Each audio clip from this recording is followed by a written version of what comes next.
And before I start, I gotta say, Trevor Beggs, where the are you? Exactly. He's not here, and he chose his family once again before the fans. And what does Todd Bertuzzi say? Right? It is what it is.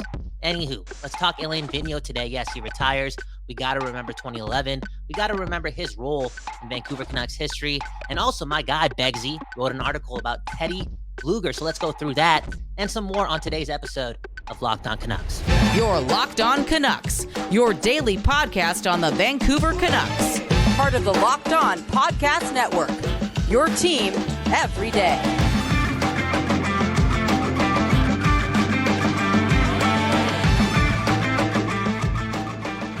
Welcome to another episode of Locked On Canucks, your team every day. Let me say that again, okay? It's your Canucks every day, okay? Emphasis on every day. Because think about it, right? That's a promise. That's a promise. And no matter what, you're supposed to live up to your promises. But there's Trevor Beggs, right?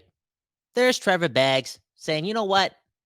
It's not your team every day. It's your team unless my family calls. Unless my family calls. Luckily, I'm here, okay? Kyle Bowen, KYLEBHAWAN. Find me on Instagram and Twitter and OnlyFans maybe. And I'm here to talk about the Canucks. The Canucks. And let's be real, let's be honest. Your first love was probably the Vancouver Canucks. Okay, now subconsciously, you probably entered this world and early on, right? Subconsciously, you fell in love with your mother. And if you were lucky enough, your father. But there's a good chance, because I did this. And if you're here, again, there's a good chance that your first choice at selecting what you're going to love is just that, the Vancouver Canucks. The Vancouver Canucks. Again, Locked On Canucks, your team every day. Hit the like button, subscribe, get in on the conversation, leave us a comment, and follow us wherever you stream podcast. Anywho, let's get into it. Let's kick it back, okay? It's Friday, and Trevor's not here, so we're going to have some fun. Of course, we're going to kick it back. Of course, we're going to kick it back to 2011. I know. What are the chances? What are the chances that the first episode you've done in a while solo, you're not going to talk about the current state of the Canucks. You're probably lazy. You probably don't want to do the research, but you're here talking about the Canucks a la, is that how you say it? 2011. 2011. But it's obvious. It has to happen, and that's because Coach AV is what? Retired. And anytime anyone from that era of Canucks hockey leaves the game or does something noteworthy, I'm going to remember. I'm going to reminisce. I'm traumatized forever. Coach AV, was he the best coach in Canucks history? Look at the numbers. Numbers don't lie, right? Check the scoreboard. Shout out Jay-Z. Look at the numbers. 540 games. He was the head coach for your Vancouver Canucks, and he won 313 games. What's that point percentage? 632. The next closest is Mark Crawford at what? 586. 586. That's a huge difference. And I know a lot of people have a very, very close bond with Pat Quinn, right? I guess the second best coach in Canucks history from my point of view. Maybe some can argue saying that he's the best coach, but that's a conversation for another person. I wasn't there, okay? I got into the game of hockey, and Pat Quinn was the guy for the Toronto Maple Leafs. I wasn't there. In my opinion, Coach AV is the best coach in Canucks history. A lot of success. He did things. He had a lot of success again, and he also pissed me off many times. I remember being in grade 9, grade 8, possibly, and making a Facebook group called Fire AV Right Now. And I think I had 60 members. And this was all happening because this dude was playing Jeff Cowan more than he was playing Henrik and Daniel. I remember that, and I was pissed, and we were mediocre. With Luongo and net and with the Sedins, the Canucks were a little mediocre for a bit. Now, let me grab a sip. We're going down memory lane, okay? Memory lane. You're on Locked On Canucks. Okay, while I sip on this White Claw, I might as well take the time to tell you that I just opened up my Canucks blog, Extra Extra. Yes, Extra Extra is now available in a link in the bio. It features writings from Kyle Bowen and his friends. Those friends may include Trevor Baggs, but there's a good chance they'll include you as well. Yes, the commenter of the program has a good chance to be featured. And why not? Why not? Some of y'all are some of the most provoking Canuck fans that I know, because y'all be coming up with magic prompts.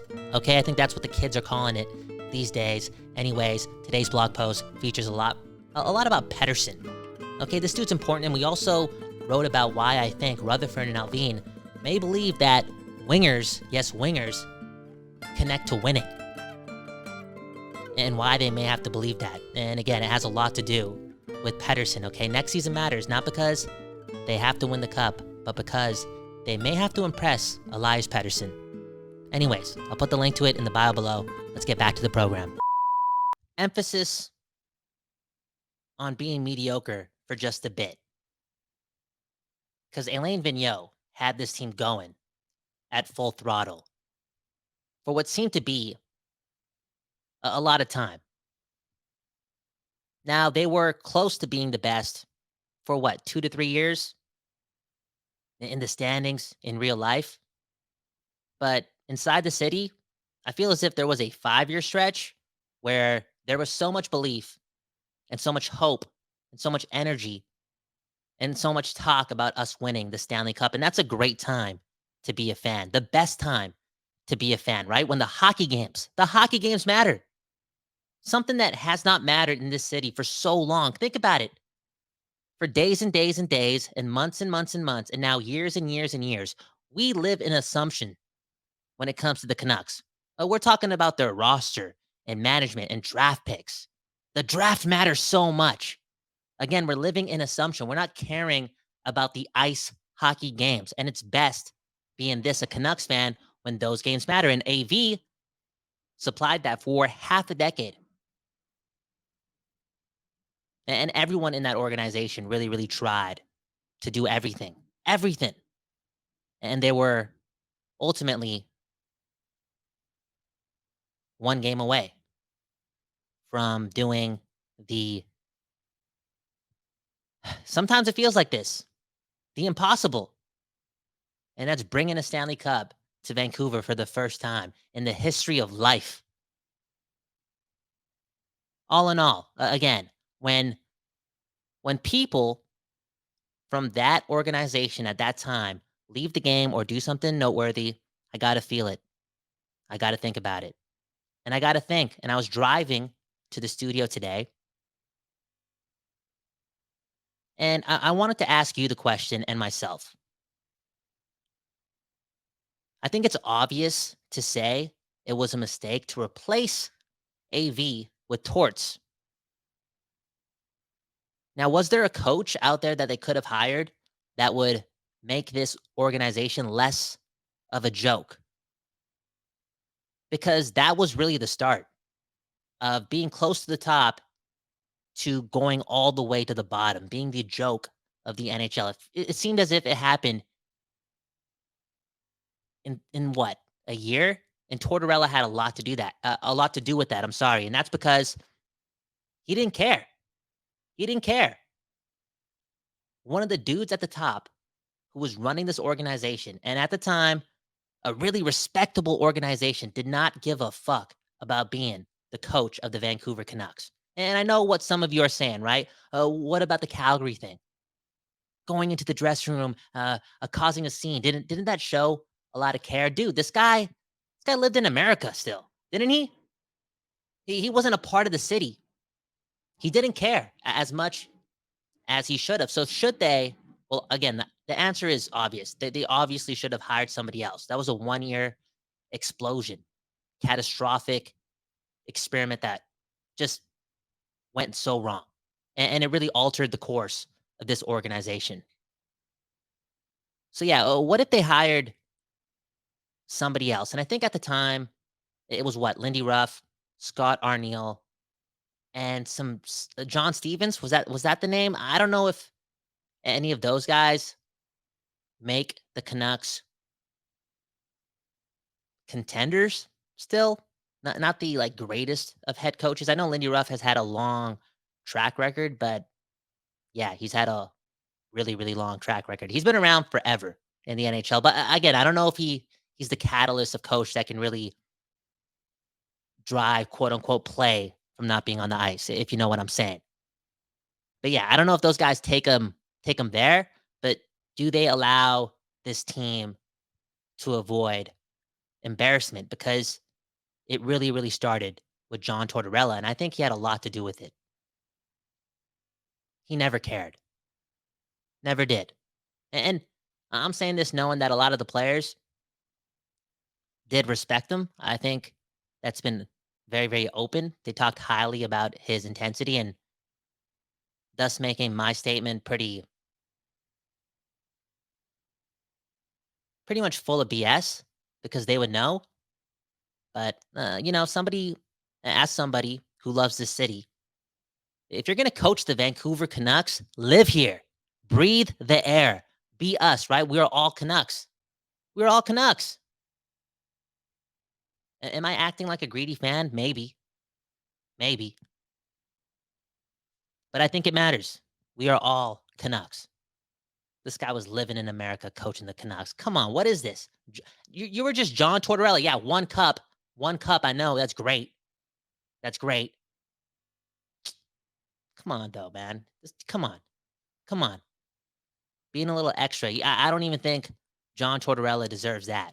I feel as if he's not that caliber of coach. Play driver off the ice that can bend the rules. You know what I'm saying?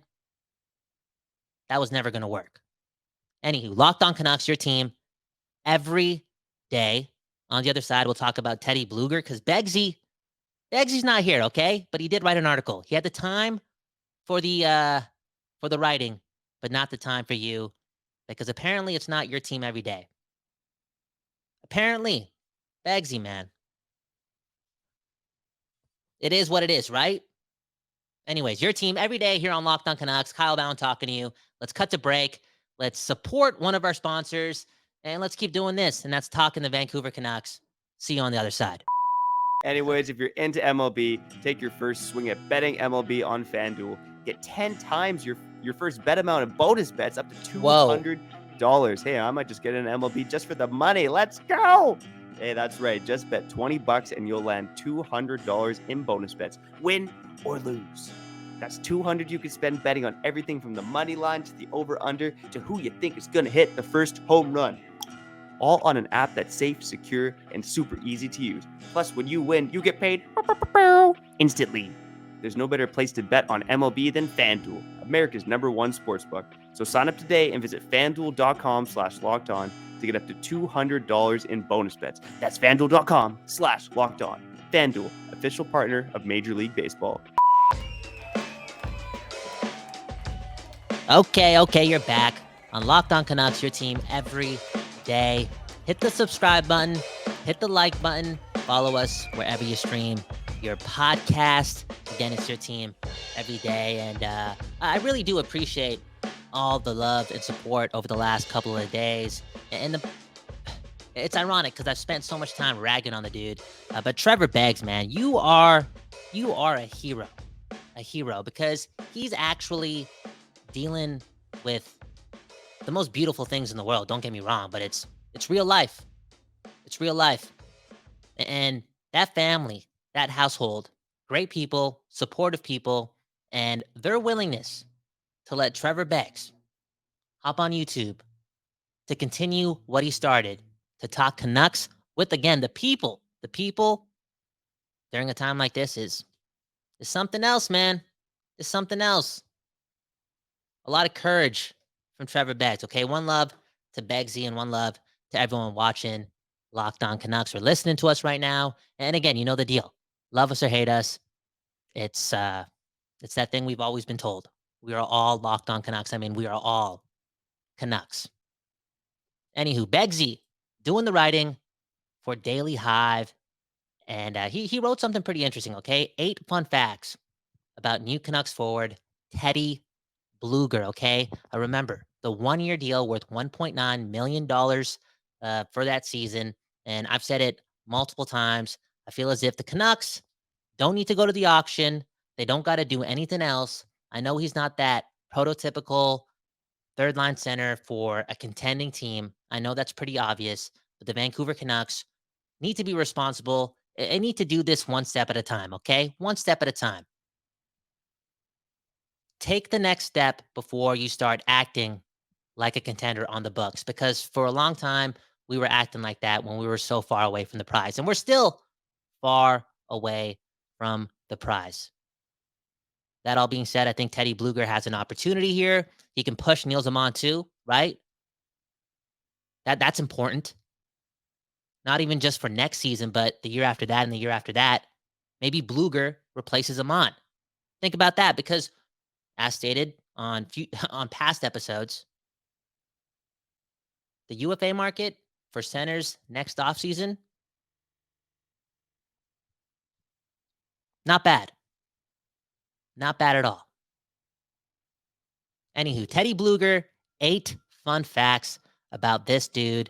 Point number 1, apparently Crosby accidentally inspired his development. Now that's something else. And I'm not going to read this article verbatim, but I am definitely going to steal the points and riff off of them. There you go. Your third line center, potentially for the Vancouver Canucks, and future fourth line center was accidentally inspired by Sidney Crosby, okay? And remember, he spent a lot of time with Sidney Crosby, Evgeny Malkin. Remember, this dude also just won a cup, sort of, with Vegas. He's been around championships and champions, and we are products of our environment, right? Point number 2, apparently, this is really, really important, but he speaks perfect English. Man, Trevor, that's something, right? Dude, I've been living in Canada my whole life, but I lived in a house full of Hindus, and I can barely speak Hindi. So shout out to this dude, man, from Latvia, speaking perfect English. Okay, he's the third highest NHL drafted Latvian ever. Congratulations. Okay, who went? Who went before him?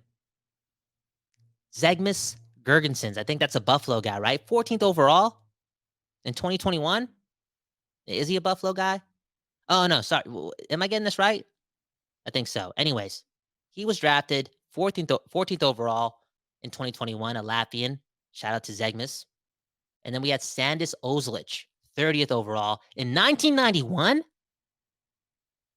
Hey, if you've been watching the game for a long time, that Latvian, formerly the highest drafted Latvian of all time, Sandis Ozilic, was uber talented, uber skilled, super intelligent. What a story. I would read the book, definitely. Anyways, point number 4, teammates compared him to an octopus. An octopus? What? He's like an octopus. Fellow countryman and Columbus Blue Jackets goaltender Elvis said. He's competitive, he's tough, he's never going to give up on the play, he's always trying to steal the puck, and that makes him a dangerous player. Apparently, if you have all those traits, you are the octopus. The Canucks have the octopus and the alien on their team. That is cool. Point number 5, okay, he rarely took offensive zone faceoff, in Pittsburgh. Trevor, man, why you got to put that in there? You're dark, man. Again, Begsy is the darkest person on the program. Putting that negativity in there. Okay, who cares? Who cares? He never took offensive zone faceoffs in Pittsburgh. Is this a red flag, or is this reality, the truth? He played with Malkin and Crosby. Begsy, man, stop being so dark. Number 6, he's a bookworm. A bookworm. That's cool. What book do I got right here? Free Will. Free Will. I wrote a book. 30 years again. Okay, I fast forwarded in life. 30 years, okay? 30 years and 30 minutes in 30 minutes or less, too. Well, no, what was the slogan? Okay, 30 years and 30 pages in 30 minutes or less. Man, oh man, I got to do better at the marketing. That being said, I did write a book. Maybe Teddy Blueger should read it. And yeah, reading is full of peace of mind, and I'm sending peace of mind to everyone listening or watching this right now. Teddy Blueger also majored in sports management. Okay. What does that mean? What does that mean? Does that mean that he can spend the next, 9 years with the Canucks, retire at 38? And since he's an octopus and he tries really hard and he's smart, apparently, and he's a true pro, maybe this guy is what? Assistant general manager for the Abbotsford Canucks at age 39, at age 40, right away? Who knows? Who knows? And the last point, okay, on Teddy Blueger from Trevor's article, 8 interesting facts about Teddy Blueger, your third line center for your Vancouver Canucks. He notes that he once scored a 5-on-3 short-handed goal. Begsy, man, in one article, you said, and you took a knock. This was a chirp. This was a shot. You said that this dude never takes offensive zone faceoffs. And then 2 points later, you have to make note that he scored a 5-on-3 shorthanded goal. Yo, make up your mind, bro. Do you like this guy or not? Teddy Blueger. There you go. Got the minutes on the second half of the program, Locked On Canucks. Let's cut to break. And on the other side, comment corner, right? The people matter all the time. And we love reading the comments. Cannot wait for that segment. Again, you're listening to Locked On Canucks. All right. You're back. Locked On Canucks, your team every day, sending love your way. Enjoy the weekend. Okay, stay off your phone and enjoy the weekend. That is the advice coming from me, Kyle Bowen, again on another episode of Locked On Canucks. Favorite part of the show, okay? Comment corner, it's all about the people. Welcome to the new listeners, and shout out to the old listeners, man. Those OGs, again, you think I'm lying? You're invited to the wedding. 7 years from now, 8 years from now. Come on. Bear Creek Park. Shout out Surrey. It's happening. You're invited to the wedding. First comment goes to Sam, okay? Yesterday. We dropped that episode talking about Connor Garland, okay? We played the trade game with Connor Garland. Go check it out. Again, your team every day. And yesterday is included in just that, right? Every day. Anywho, Sam says, well, come on. Okay, come on. Let's not trade him. We just traded him for Dylan Gunter. They got to wait this out. They got to hope that the narrative can be nudged towards our side just a little, even though it's pretty obvious we lost the trade. And remember, as Begsy noted yesterday, I know Alvin and Rutherford are Canucks now, but they weren't part of that trade. Are they even part of the we you're referring to? In reality, yes, but in their minds, probably not. And we brought up the fact that, the third line center, the good one, someone who could fill in that role for a contending team, that dude is possibly available next offseason, and having some money off the books is still really, really, really important because of next offseason and the planning that has to start now. Because again, next season, unless a miracle happens, they're not winning the cup. I hate to do that. Even though Begsy is the darkest guy in the program, I hate to put that out there, but it is really, really important. And I mentioned this on my blog, that they impress next season, they get some dubs, they take the next step so they can ensure Pettersson sticks around. Look, I know we've heard about those negotiations rekindling at the end of August. But what's close to August? Training camp. And what's close to training camp? The regular season. Does Pettersson seem like the guy who wants to negotiate during this perspective of the Vancouver Canucks during those times? I don't think so. This all being said, like I wrote in my blog, if they win a lot in October and November, Everyone feels better in December, okay? It's the holidays. You never know. Maybe the ink gets wet. Next season matters because they have to take the next step. Where am I going with this? Keep Garland, I think. Anyways, comment number 2. I did ask the question to the people, would you rather have Beauvillier or Garland, right? And Canuck for Life said Beauvillier. He just had a career high with 40 points. I think he fits with our team better than Garland too. Would like to see him at third line center. Dude, this is why I mess with Canuck fans, okay? They're so I don't want to okay, delusional a bit, but since we've never won a cup, we grasp onto miracles and magic and the impossible and the improbable. Beauvillier plays center out of nowhere. Out of nowhere. Maybe he played it in the past, right? Beggsy, the hockey guy, he could probably tell you that before I could.